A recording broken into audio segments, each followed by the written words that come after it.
channel Ngulik Horor.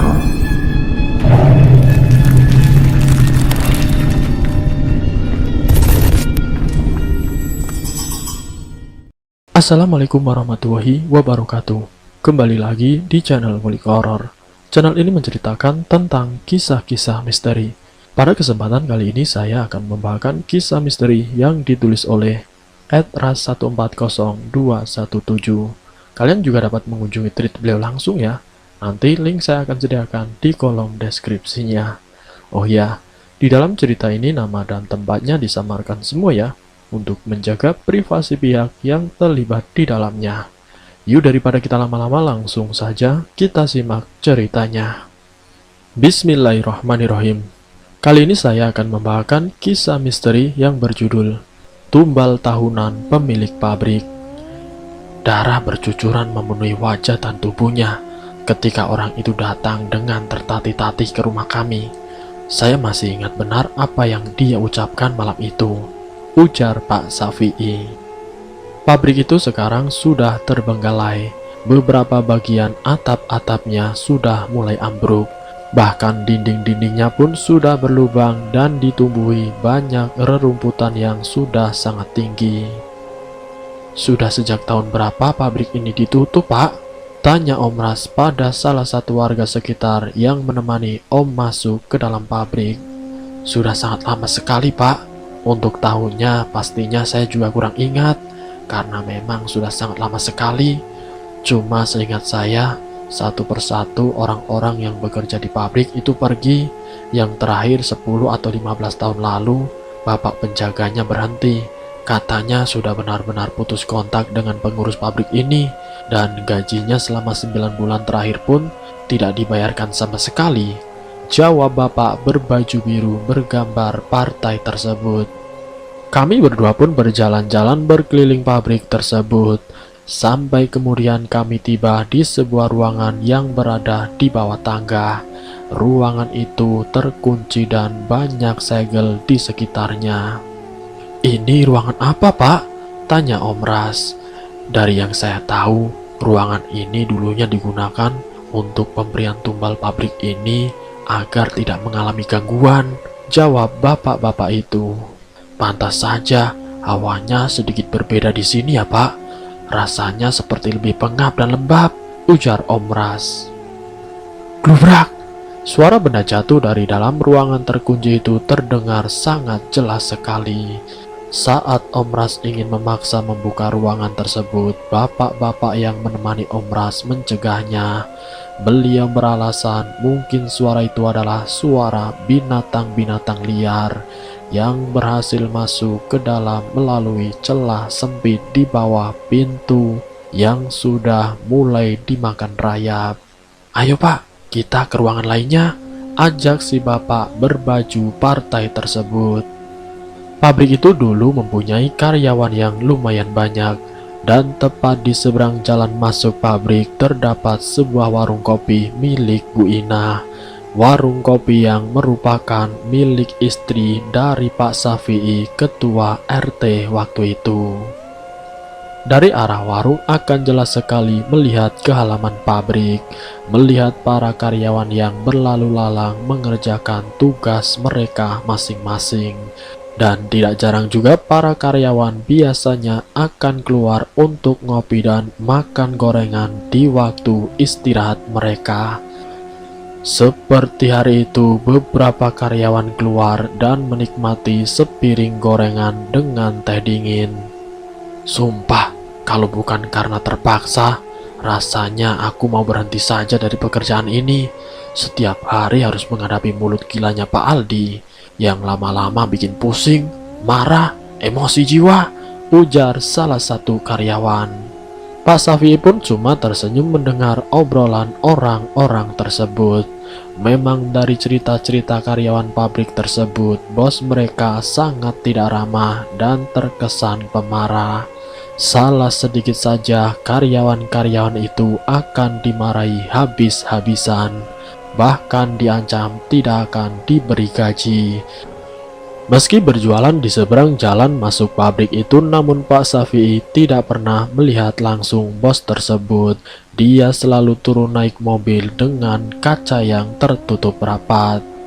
"Pak, Bu, selama kalian buka warung di sini, apa pernah mendengar sebuah rumor yang mengatakan kalau pabrik ini rutin memberikan tumbal di sebuah ruangan pada penunggu, atau memang pesugihan si bos untuk memperlancar bisnisnya?" Tanya seseorang yang sepertinya baru pertama kali dilihat oleh Bu Ina dan Pak Safi'i. "Saya tidak berani bercerita apa-apa untuk masalah itu, Dek," jawab Pak Safi'i yang membuat kecewa orang tersebut. "Kakak saya setahun yang lalu pamit pada keluarga untuk bekerja di pabrik itu, tapi sampai sekarang dia tidak pernah pulang. Bahkan bagaimana kabarnya pun kami tidak tahu. Tapi anehnya, sebulan sekali ada yang rutin mengirim uang ke rumah. Dan anehnya lagi, kami tidak mengetahui siapa pengirimnya," ujar orang itu menatap bergantian pada pasangan suami istri itu.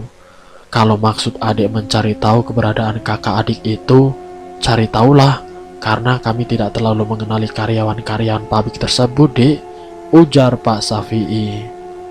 Setelah orang itu pergi, Pak Safi'i kembali melihatnya sekitar 2 minggu kemudian. Dia datang bersama seseorang yang berpakaian rapi dan menenteng tas hitam. Rupanya orang asing yang mencari kakaknya tersebut sudah diterima bekerja di pabrik itu. Seminggu kemudian, kamu sudah bekerja di pabrik itu ya?" tanya Pak Safi'i begitu melihat orang tersebut. "Iya Pak, boleh pesan kopinya 1 dan bakwanya 3 ya?" jawab orang asing itu. Sementara Pak Safi'i mengobrol dengan orang itu, Bu Ina masuk ke dalam untuk membuatkan kopi yang dipesan.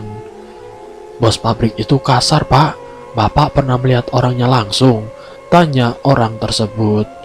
"Waduh, sudah cukup lama saya buka warung di sini, tapi belum pernah melihat rupa bos pabrik itu, Dek," jawab Pak Safi'i jujur. "Tubuhnya tinggi dan kurus, Pak, tapi kurusnya tidak biasa. Semacam ada yang menghisap. Wajahnya sangar dan tidak pernah senyum. Saya pernah 2 kali melihat asistennya membawakan makanan ke ruangannya. Makanannya banyak, Pak. Kira-kira kalau dihitung-hitung cukup untuk 4 orang," ujar orang tersebut.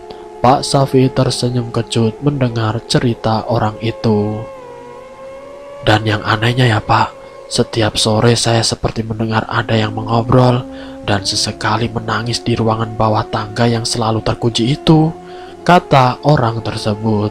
Pak Safi'i yang mulai penasaran dengan cerita orang itu lantas bertanya, "Maksudnya mengobrol bagaimana, Dek?" tanya Pak Safi'i. "Tidak terdengar jelas sih Pak apa yang mereka bicarakan," jawab orang tersebut. Ketika bakwan dan kopinya datang, orang itu langsung mengambil bakwan dan mulai memakannya dengan lahap. Setelah selesai, ia pun membayarnya, kemudian pamit untuk kembali bekerja. Esoknya ketika waktu istirahat tiba, orang itu tidak terlihat keluar pabrik, dan Pak Safi'i hanya beberapa kali melihatnya lalu lalang di depan pintu masuk bersama seseorang. "Kakak saya memang pernah bekerja di pabrik itu, Pak. Awalnya mereka seperti bungkam tentang keberadaan kakak saya, tapi ada salah seorang karyawan yang dulu berteman akrab dengan kakak saya mengatakan kalau kakak saya berhenti bekerja tepat di akhir bulan 7 tahun lalu. Tapi dia tidak pernah pamit ke teman-temannya kalau akan berhenti dari pabrik, dan mereka tahu pun karena ada beberapa yang menanyakan pada bos," ujar orang itu ketika warung Pak Safi'i mau ditutup. "Dan anehnya lagi, saya mendapatkan info kalau setiap setahun sekali ada saja karyawan yang berhenti bekerja di awal atau akhir bulan 7, lanjutnya lagi. Pak Safi'i terdiam, ia kembali menyelesaikan tugasnya menutup warung kopi tersebut. "Ayo Dek, mampir ke rumah, kita bercerita di sana saja," ajak Pak Safi'i. Sesampainya di rumah Pak Safi'i, Bu Inah nampak terkejut begitu melihat orang tersebut bersama suaminya. "Kenapa kamu bawa dia ke sini? Hah? Ingat, jangan bercerita apapun, ujar Bu Ina begitu Pak Safi'i masuk ke dalam kamar.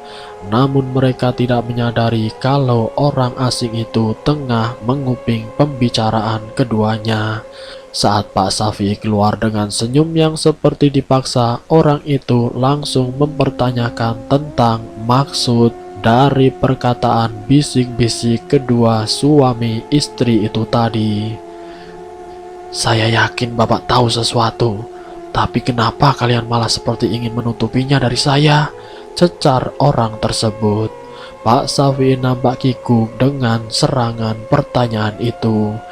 Beberapa saat kemudian Pak Safi'i menghela nafas panjang. Ia menatap ke arah dinding rumahnya yang sudah mulai dimakan rayap dan sesekali menjatuhkan giring-giring atau bulat-bulat sepintas mirip telur tapi berisi tanah. Saya tidak tahu apa yang sebenarnya disembunyikan di dalam pabrik itu. Yang pasti apa yang adik katakan itu benar adanya. Tentang Tumbal, dulu pabrik itu hampir mengalami kebangkrutan sewaktu bosnya masih dipegang Pak Yahya, dan selang beberapa bulan Pak Yahya dikabarkan meninggal dunia. Kemudian jabatannya digantikan oleh bos yang sekarang ini. Kalau tidak salah, namanya adalah Pak Aldi. Lalu ketika dipegang oleh Pak Aldi, pabrik yang awalnya bangkrut, bahkan bisa dikatakan tidak ada bahan utama pembuatannya lagi, itu semakin hari semakin baik, dan sampailah pada titik yang sekarang pabrik itu berjaya dan mempunyai banyak karyawan. Pak Safi'i terhenti sejenak untuk menarik nafas panjang. Tapi setiap 1 tahun sekali, ada saja keluarga atau sanak saudara dari orang-orang yang bekerja di pabrik itu berdatangan mencari tahu keberadaan anak atau saudara mereka yang pernah bekerja di pabrik tersebut, lalu menghilang tidak diketahui lagi keberadaannya. Sama seperti apa yang adik alami saat ini. Pernah ada beberapa yang menyelidiki, tapi orang-orang itu kemudian juga ikut menghilang, dan saya tidak pernah melihat mereka keluar dari pabrik tersebut. Ada juga yang mengadukan masalah ini pada orang-orang yang berkewajiban, tapi hasilnya nihil, karena yang tertuduh adalah orang berduit. Apalah artinya bukti-bukti kita bila disandingkan dengan tumpukan uang? Jadi saya sarankan, mumpung masih belum terlalu jauh, agar adik melupakan saja penyelidikan adik itu. Pulanglah dan jalani kehidupan adik seperti tidak pernah terjadi apa-apa, tutur Pak Safi'i. Namun orang itu menggeleng-geleng. Dia saudara saya, Pak. Saya tidak akan menyerah, dan saya akan terus mencari tahu di mana keberadaan kakak saya, meskipun itu hanya tinggal jasadnya saja, ujar orang itu lalu pulang tanpa pamit dari rumah Pak Safi'i. Aduh, bagaimana ini? Seharusnya kamu tidak menceritakan itu padanya, ujar Bu Ina risau. Alus berjalan mengendap-endap menuju ke ruangan bos pabrik. Ia ingin melihat sendiri apa yang ada di ruangan itu. Saat pintu terbuka, tercium aroma dupa yang masih menyala di depan sebuah lukisan besar perempuan cantik yang memakai baju putih panjang. Mirip sekali dengan baju perempuan Jepang, tapi Alus tidak terlalu memperdulikan lukisan itu. Ia mulai membuka satu persatu laci di ruangan tersebut, mencari-cari sesuatu yang bisa dijadikan petunjuk untuk menemukan kakaknya. Tapi selama berada di ruangan itu, Alus merasa kalau dirinya seperti sedang diperhatikan oleh seseorang, dan matanya seketika tertuju pada lukisan perempuan itu. Matanya nampak lebih tajam dari sebelumnya. Raut wajahnya pun menggambarkan sosok yang bengis dan jahat. Tapi sudahlah, mungkin itu hanya perasaan saja. Lalu Alus melanjutkan pencariannya lagi sampai ketika ia menemukan sebuah map yang berisi daftar nama dan tahun yang entah apa maksudnya. Alus menyimpan map itu di dalam bajunya, lalu pelan-pelan keluar dari ruangan tersebut. 2 hari kemudian ia belum juga menemukan maksud dari daftar nama dan warna di masing-masing ujung nama tersebut. Dan di nomor 10 ada nama Alus sendiri, tapi ujungnya belum diberikan warna. Dan di urutan ke-9 ada nama kakaknya yang ujungnya diberi warna merah. Alus terus mengetok-ngetok pintu rumah Pak Safi'i, namun tidak terdengar ada sahutan dari dalam. Dan saat Alus akan pergi, ia berpesan dengan Pak Safi'i yang tengah menenteng ember hitam. "Kamu ngapain malam-malam begini di jalanan?" tanya Pak Safi'i. "Ada yang saya harus tanyakan pada Bapak," jawab Alus. Pak Safi'i mengerutkan keningnya, lalu mengajak Alus untuk ke rumahnya. Saat tiba di rumah, Pak Safi'i meletakkan ember hitam itu di lantai, sementara ia membuka kunci pintunya. Alus melirik isi ember tersebut, namun ia seketika kaget ketika melihat isi ember hitamnya Pak Safi'i. "Kepala! Ada kepala!" teriaknya membuat Pak Safi'i juga ikut kaget. Mana kepala? Di mana?" teriak Pak Safi'i mengelus dadanya. Akan tetapi ketika Alus melihat kembali isi ember itu, ia menghela nafas lega. "Maaf Pak, tadi saya melihat kepala di dalam ember hitam yang Bapak bawa," ujar Alus dengan gemetar. "Ini air deh, bukan kepala," jawab Pak Safi'i. "Maaf Pak, saya rasa tadi saya berhalusinasi," kata Alus. Ketika berada di dalam rumah, Alus langsung mengeluarkan map yang ia temukan di ruangan Pak Bos. "Apa ini?" tanya Pak Safi'i. "Ini daftar nama berisi 10 nama orang, termasuk saya dan kakak saya," jawab Alus. "Oh, mungkin ini absen ya?" tanya Pak Safi'i.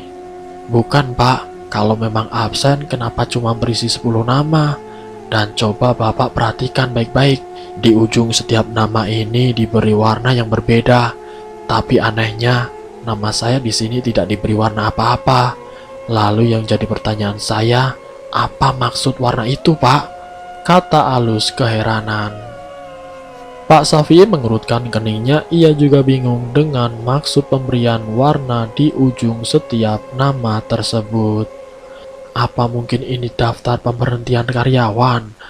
Dan kalau warna merah ini ditujukan untuk karyawan yang pembangkang, lalu yang kuning ini untuk karyawan yang malas, ujar Pak Safi'i. Alus terdiam, memang apa yang dikatakan Pak Safi'i sedikit masuk akal. Tapi apa mungkin itu adalah arti dari setiap warnanya? Malam itu Alus pulang. Saat ia akan memejamkan matanya, tiba-tiba ia teringat ruangan bawah tangga yang selalu terkunci. Ia berniat untuk memasuki ruangan tersebut esok harinya. Malam itu ia bermimpi aneh dan sangat menyeramkan. Suara tangisan banyak orang beradu dengan suara tawa lantang seseorang. Keesokan harinya ketika teman-temannya sudah pulang, ia perlahan-lahan berjalan menuju ke ruangan bawah tangga. Tempat itu gelap dan untungnya ia sudah menyiapkan sebuah senter dari rumah. Alus berusaha membuka paksa kunci itu dengan alat sederhana yang ia bawa. Setelah pintu berhasil dibuka, aroma apek dan lembab tercium. Alus mengarahkan senternya ke segala penjuru. Rupanya ruangan itu sangat besar dan luas, tapi dipenuhi dengan barang-barang tua serta patung seseorang perempuan. Ada beberapa lukisan yang sama dengan yang terpajang di dinding ruangan Pak Bos, juga dipajang di dalam ruangan ini. Dan kalau dihitung ada sekitar 10 lukisan. "Ini pasti bukan lukisan sembarangan," ujar Alus berusaha melepaskan lukisan tersebut dari dinding. Benar saja, setelah lukisan itu berhasil dilepaskan dari dinding, terlihat sebuah pintu yang mirip seperti kotak kecil di baliknya. Dengan penuh perjuangan, akhirnya pintu kecil itu terbuka. Di dalamnya ada semacam kotak lagi yang berisi beberapa helai rambut, kuku jari yang nampaknya seperti dicabut paksa, dan nama seseorang. Alus semakin yakin kalau kotak di balik lukisan wanita itu adalah milik orang-orang yang sudah dikorbankan atau dijadikan tumbal. Lalu di mana jasad mereka? Gumam Alus dalam hati. Tiba-tiba pintu ruangan itu seperti digedor-gedor dari luar, membuat Alus menjadi semakin panik. Namun ketika ia akan bersembunyi, Alus merasakan kakinya ditarik oleh sebuah tangan dan membuatnya jatuh tersungkur. Brak! Saat ia akan bangun, punggungnya ditendang oleh seseorang yang membuatnya kembali tersungkur. Suara langkah kaki bersepatu itu terdengar menggema di ruangan tersebut.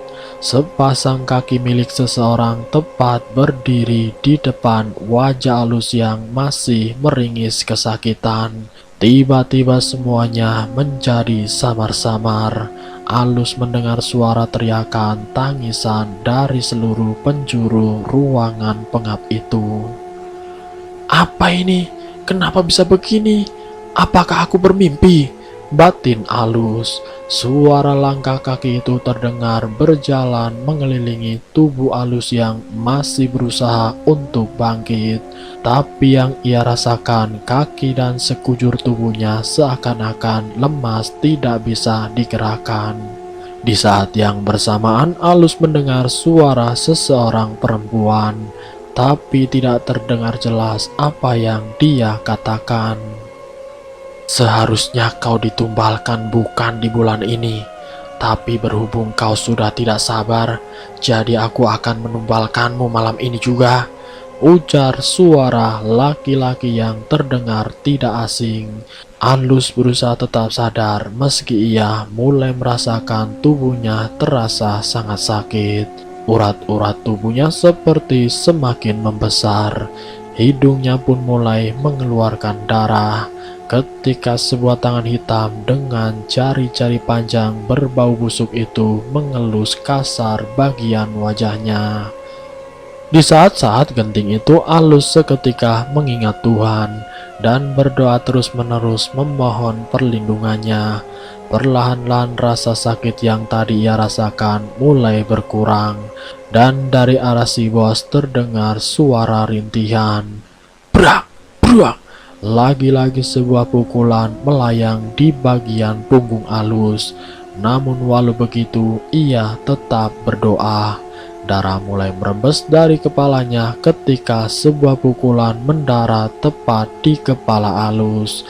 Seketika ia merasakan pandangannya mulai kabur dan juga gelap. Saat ia terbangun, Alus sudah berada di sebuah kursi dengan kaki dan tangan terikat tali. Alus bisa melihat perempuan itu dengan sangat jelas. Wajahnya pucat dan matanya tajam. Perempuan yang sama dengan yang ada di lukisan.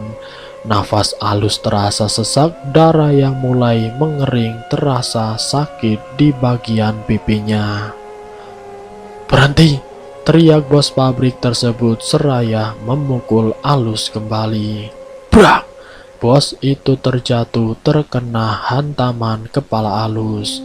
Merasa ada kelonggaran di bagian tali yang mengikat tangannya. Alus lantas tidak menyia-nyiakan kesempatan. Dan saat tangannya terlepas dari ikatan, ia berusaha melepaskan ikatan yang lain pada kakinya. Dengan tertati-tati, ia kemudian berlari ke arah pintu. Namun pintu itu rupanya sudah terkunci. Alus tidak kehabisan akal, ia lalu mendorong patung perempuan tersebut sampai pecah. Dan pecahannya ia gunakan untuk memukul si bos yang nampak sangat marah. Beberapa kali ia gagal dan terkena pukulan lagi. Namun upayanya untuk bertahan hidup membuatnya berhasil memukul lelaki tersebut. dengan tangan gemetar dan rasa sakit di semua bagian tubuhnya. Alus berhasil mendapatkan kunci untuk keluar. Namun anehnya perempuan itu hanya berdiri mematung menatap kepergian Alus. Ia menghela nafas lega begitu sampai di depan pintu pabrik. Matanya langsung tertuju pada warung Pak Safi'i yang sudah tertutup. Ia berjalan tertati ke arah jalanan rumahnya Pak Safi'i. Sesampainya di rumah itu, ia merasa lega karena di rumah itu sedang ada beberapa orang yang duduk-duduk bermain catur. "Pak, tolong saya, Pak. Saya mau dibunuh," teriaknya parau.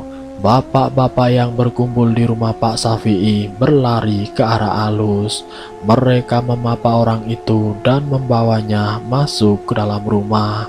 3 hari kemudian barulah Alus terbangun dari tidur panjangnya. Lukanya diobati dengan ramuan tradisional oleh istri Pak Safi'i. Kedua suami istri itu tersenyum senang begitu melihat Alus sudah sadar. Saat keadaan Alus sudah mulai membaik, mereka menanyakan apa yang sebenarnya sudah terjadi dan siapa yang Alus maksud ingin membunuhnya malam itu. Alus pun menceritakan dari awal sampai ketika bos pabrik itu akan menumbalkannya, seperti karyawan-karyawan sebelumnya. Pak Safi'i dan beberapa orang bapak-bapak lainnya saling tatap satu sama lain. Dan setelah kejadian itu, orang-orang di sekitar pabrik mulai berdemo agar pabrik itu segera ditutup. Dan pabrik itu memang tidak beroperasi lagi selama 3 bulan. Tapi kemudian dibuka lagi dengan bos yang baru. Namun itu tidak berlangsung lama, karena pabrik itu mengalami kebangkrutan dan akhirnya ditutup hingga saat ini. Masih banyak yang percaya bahwa arwah orang-orang yang ditumbalkan di pabrik itu masih ada sampai saat ini. Bahkan tidak jarang orang-orang akan mendengar suara tangisan dan rintihan dari dalam pabrik.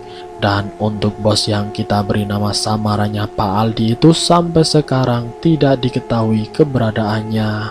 Mungkin sudah meninggal ataupun kembali ke tempat asalnya. Tapi dari yang Om lihat di ruangan bekas bos itu, sudah tidak ada lagi lukisan perempuan itu, yang kemungkinan adalah sosok sekutu dari Pak Aldi. Semacam jin pesugihannya yang mengambil jiwa-jiwa tumbal untuk diperbudak. Dan selesai. Semoga dari kisah ini kita dapat mengambil hikmah dan pelajaran. Semoga kita semua sampai saat ini masih dalam lindungan Allah Subhanahu wa Ta'ala.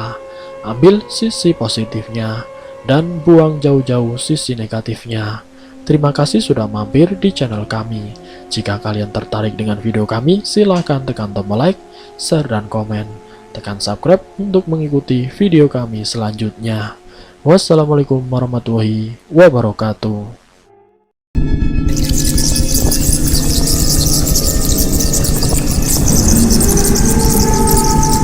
Selamat datang di channel Ngulik Horor.